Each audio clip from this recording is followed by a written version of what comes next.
வணக்கம். நம்ம சேனலுக்கு தொடர்ந்து ஆதரவளித்துக் கொண்டிருக்கும் நல்ல உள்ளங்களுக்கு நன்றி.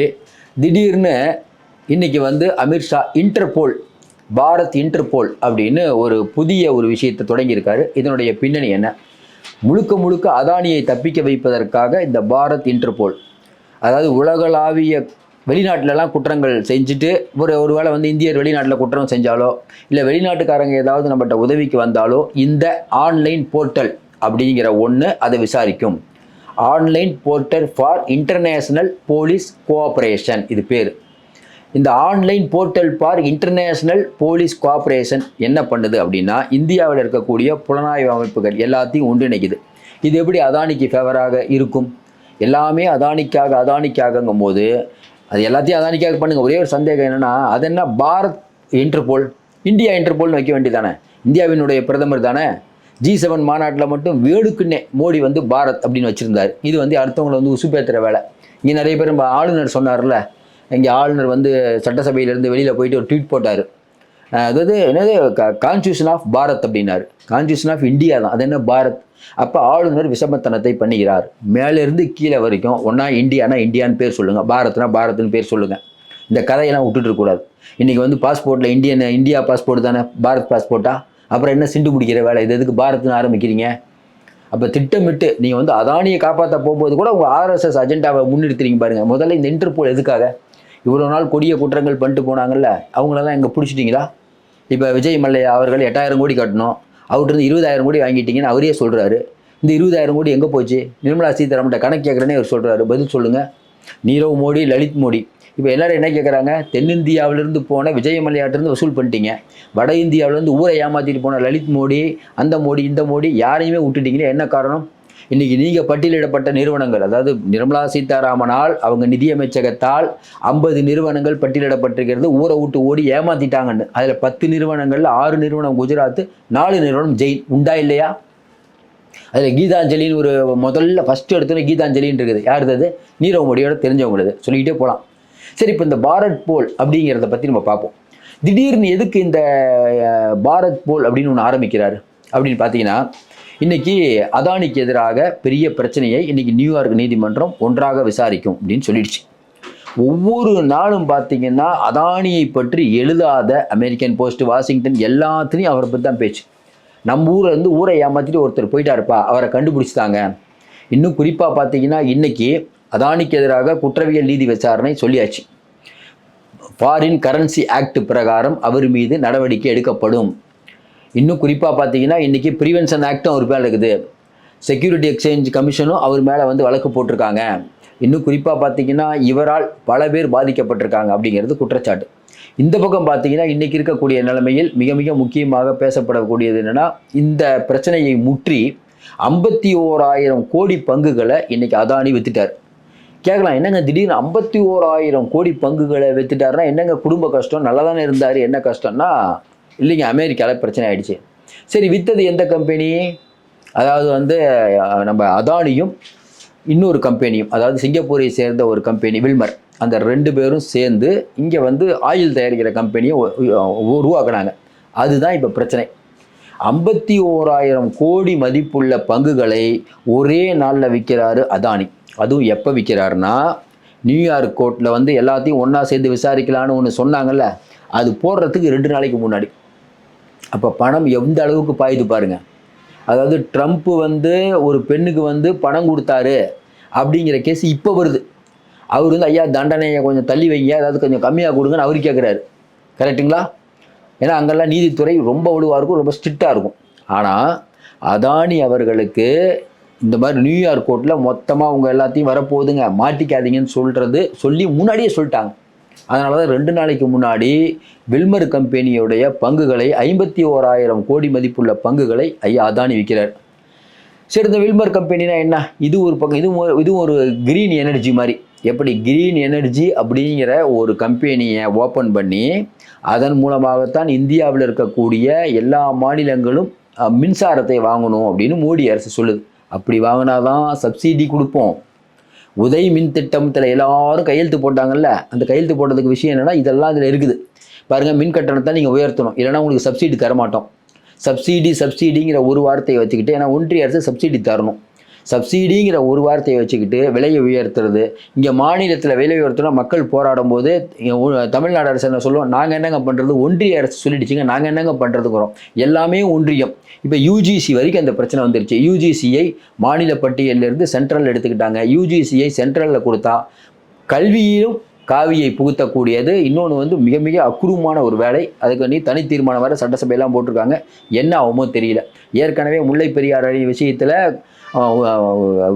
உச்சநீதிமன்றம் நோட்டீஸே கொடுத்துருச்சு. என்னையா பண்ணிட்டு இருக்கீங்க, அணைகள் பாதுகாப்பு மசோதாவை ஏன் ஏற்படுத்தலை, நிபுணர் குழுவை ஏன் ஏற்படுத்தலைன்னு. ஒரு பக்கம் இவங்க வந்து உச்சநீதிமன்றம் சொல்கிற எதையும் கேட்கல, நடுவர் மன்றம் எதுவுமே இவங்க அமைக்க மாட்டாங்க. இப்போ இருக்கக்கூடிய விஷயத்தில் அதானியை காப்பாற்றுவதற்கு இன்டர்போல் அப்படிங்கிற ஒரு அமைப்பை ஐயா அதான் நம்ம அமித்ஷா பண்ணியிருக்கார். என்ன இந்த ஃபார்ச்சூன், இப்போ அதானி வந்து நிறைய நிறுவனம் வச்சுருக்காங்க. அதானி பவர் என்னென்னமோ இருக்குது, இல்லாததே இல்லை. அப்போ என்ன பண்ணுறாங்கன்னா, அதானியும் வில்மரும் சேர்ந்து இந்த உணவுப் பொருள்கள் தயாரிக்கிற ஒரு கம்பெனி அதானி வில்மர் கம்பெனி. இந்த வில்மர் கம்பெனியில் பார்த்தீங்கன்னா சிங்கப்பூர் பேஸ்டு கம்பெனி, அதாவது யூஎஸ் தான், சிங்கப்பூர் பேஸ்டு கம்பெனி. இதோன்னு வந்து இது என்னென்னா, இந்த கம்பெனியை பொறுத்த வரைக்கும் என்னென்னா, இப்போ நீங்கள் டிவிலெலாம் பார்த்தீங்கன்னா அட்வர்டைஸ்மெண்ட் நிறையா வரும் ஃபார்ச்சூன். அந்த ஃபார்ச்சூன் ஐயா அதானி தான். எப்படி வந்து அந்த ஃபேன் சுற்றும் கரண்ட் வரும்னு ஒரு விளம்பரம் இருக்குல்ல, அது என்னன்னே புரியாமல் ஓடிட்டுருக்கும். ஆனால் இது வந்து மெட்டீரியல் ஆகும். எது, எண்ணெய். இப்போ தமிழ்நாட்டில் வந்து செக்கெண்ணெய் பார்த்தீங்கன்னா நம்ம தெருவுக்கு செக்கெண்ணெய்லாம் வந்துருச்சு. இப்போ செக்கெண்ணெய் அந்த எண்ணெய் அதெல்லாம் இருக்கும். இருந்தாலும் பார்த்தீங்கன்னா கொஞ்ச நாளைக்கு முன்னாடி இதயம் நல்லெண்ணெய், அப்புறம் வந்து சஃபோல் ஆயில், அதுக்கப்புறம் பார்த்தீங்கன்னா கோல்டு ஆயில், இதெல்லாம் நிறைய விளம்பரம் போயிட்டுருக்கும். ஆனால் இப்போ பார்த்தீங்கன்னா ஃபார்ச்சூன் நிறைய போகும். இப்போ நீங்கள் பெரிய பெரிய மால்லலாம் போனீங்கன்னா ஃபார்ச்சூன் நிறையா இருக்கும். Fortune sunflower. அதுவும் இல்லாமல் பார்த்தீங்கன்னா ரிலையன்ஸே ஆயில் போடுவாங்க. நீங்கள் போய் பாருங்களேன், ரிலையன்ஸே ஆயில் போடுவாங்க, ரிலையன்ஸே பேரிச்சம்பழம் பாக்கெட்டில் வைப்பாங்க, ரிலையன்ஸே பாதாம் வைப்பாங்க. இப்போ அப்படி போயிடுச்சு. எப்படின்னா, நீங்கள் வந்து எல்லா விஷயத்துலேயும் கார்ப்பரேட்டுகளோட ஆதிக்கம். வட இந்தியர்கள், மார்வாடிகள் மொத்தமாக தமிழ்நாட்டில் முழுமையாக பிடிச்சிட்டாங்கிறதுக்கு இந்த மால் தான் உதாரணம். நம்மளுடைய சாதாரண வணிகர்கள் போய் இன்றைக்கி பெரிய பெரிய மால், நம்ம ஆளுங்களும் மாலில் தான் போய் வாங்குவாங்க.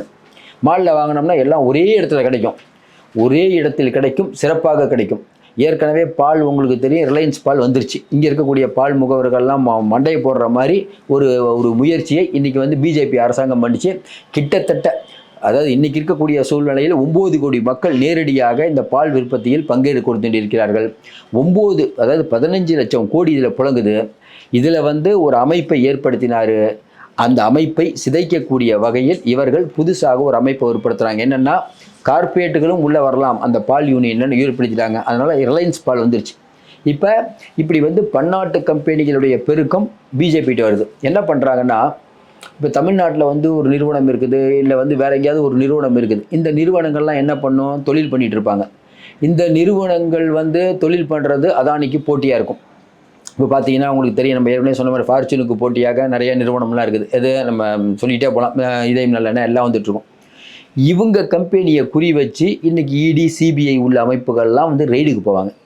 என்னைக்காவது அதானியோ, அதானியுடைய கம்பெனியோ, அதானியுடைய சிஸ்டர் கம்பெனியோ ரெய்டு போயிருக்காங்களா? போயிருக்க மாட்டாங்க. இவங்க என்ன பண்ணுறாங்கன்னா, எலக்ட்ரோல் பாண்ட் அப்படிங்கிறத ஒன்றை வச்சு இப்போ வந்து இடி அனுப்பி மிரட்டி பணம் வாங்குறது ஒன்று. அதானிக்கு எதிராக யார் யார் இருக்காங்களோ அவங்களெல்லாம் வந்து ரெய்டு கீடு விட்டு அவங்கள வந்து ஓரளவுக்கு டவுன் பண்ண வேண்டியது. அவங்க என்ன பண்ணுறது, ஒன்றா கடையை மூட்டு போயிடணும், இல்லைனா அமைதியாகிடணும். ரொம்ப விளம்பரம் போட்டிங்கன்னா இன்கம் டேக்ஸ் வருங்க பயமுறுத்தி அவங்க வச்சுருக்கிறது. அப்போ இன்றைக்கி தமிழ்நாட்டிலே மற்ற ஊரெலாம் தென்னிந்தியா ஃபுல்லாகவே ஃபார்ச்சூன் வந்துருச்சு. ஃபார்ச்சூன் ஆயில் வாங்க சூப்பராக இருக்கும், ஃபார்ச்சூனில் சமைச்சா சாதம் சத்தாக வரும்லாம் விளம்பரம்லாம் வரும். இப்படி பார்த்தீங்கன்னா நம்மகிட்ட இருக்கக்கூடிய லோக்கல் தயாரிப்புகள் எல்லாத்தையும் ஊற்றி மூண கம்பெனி தான் இந்த ஃபார்ச்சூன். இந்த ஃபார்ச்சூன் ஆயில் அப்படிங்கிறது பார்த்தீங்கன்னா இன்றைக்கி மிகப்பெரிய ஒரு சங்கடத்துக்கு உள்ளாக இருக்குது. ஏன்னா அதானி அதை விட்டு போயிட்டார். இனிமேல் பாருங்களேன், நீங்கள் பாருங்களேன், இனிமேல் ஃபார்ச்சூன் விளம்பரம் பெருசாக வராது. ஏன்னா அவர் தான் விற்றுட்டாரு, 51,000 பங்குகளை விற்றுட்டார். சரி, இந்த பங்குகளை விற்கிற டைமு கரெக்டாக நியூயார்க் கோர்ட்டுக்கு இந்த வழக்கு வரதுக்கு 2 நாளைக்கு முன்னாடி வைக்கிறார். அப்போ முன்னாடியே தெரிஞ்சு போச்சு, தலைக்கு மேலே வெள்ளம் போயிடுச்சு. இப்போ அடுத்து என்ன பண்ணுறது?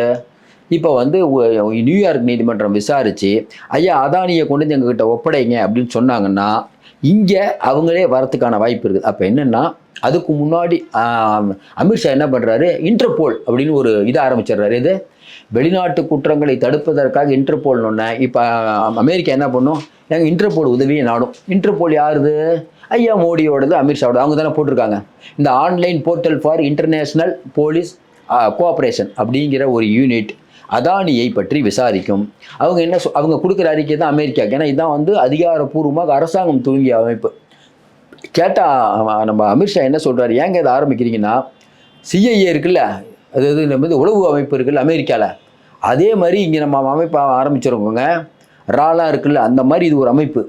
இந்த அமைப்பு வெளிநாட்டில் உள்ள குற்றங்களை மட்டுமே விசாரிக்கும். இந்தியாவில் எல்லாத்தையும் ஒன்றிணைக்க போகிறோம். ஏற்கனவே ஆதார், ரேஷன் கார்டு ஒன்றிணைச்சாச்சு. அது என்னது எல்லாமே ஒன்றிணைச்சாச்சு. அதாவது என்ன, கேஷ்லெஸ் டிஜிட்டல் இந்தியா, டிஜிட்டல் இந்தியான்னு இன்றைக்கி நம்ம எந்த ஏரியாவுக்கு போயிட்டு இருக்கோன்னு தெரியும்.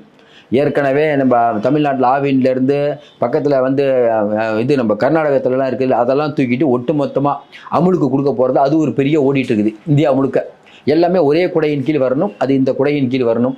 ஏற்கனவே நம்ம சொன்ன மாதிரி இன்றைக்கி இருக்கக்கூடிய சூழ்நிலையில் அதானியை காப்பாற்றுவதற்காக மோடி அரசாங்கம், ஏற்கனவே அதானி அவர்கள் கென்யாவில் ஒப்பந்தம் போட்டு அது ரத்தாயிடுச்சு, இலங்கையில் போட்டு அது ரத்தாயிடுச்சு, பங்களாதேஷில் போட்டு அது ரத்தாயிடுச்சு. உங்களுக்கு தெரியும், டோட்டலாக ஃப்ரான்ஸில் வந்து டோட்டல் எனர்ஜியோட போட்டு அது ரத்தாயிடுச்சு. இஸ்ரேலில் வந்து டான்சானியா துறைமுகம் அது ரத்தாயிடுச்சு. இப்படி பல விஷயங்கள் சொல்லிட்டே போகலாம். இந்த விஷயத்தில் அதானியை காப்பாற்றுவதற்காக புதுசாக பாரத் இன்டர்போல் ஒன்று ஆரம்பிச்சிருக்காங்க. இதுவும் நம்ம என்ன சொல்கிறதுனா, அது வந்து அமெரிக்கா பார்த்துட்டு இருக்கும், அவங்களுக்கு புலனாய்வு இது திட்டமிட்டு இவங்களுக்கு தான் பண்ணியிருக்காங்கன்னு தெரிய போகுது. தெரிஞ்சால் இந்தியாவே அவர்கள் கண்டனம் தெரிவிப்பார்கள். அதனால் அவமானம் நமக்கு தான். மீண்டும் சந்திப்போம். நன்றி, வணக்கம்.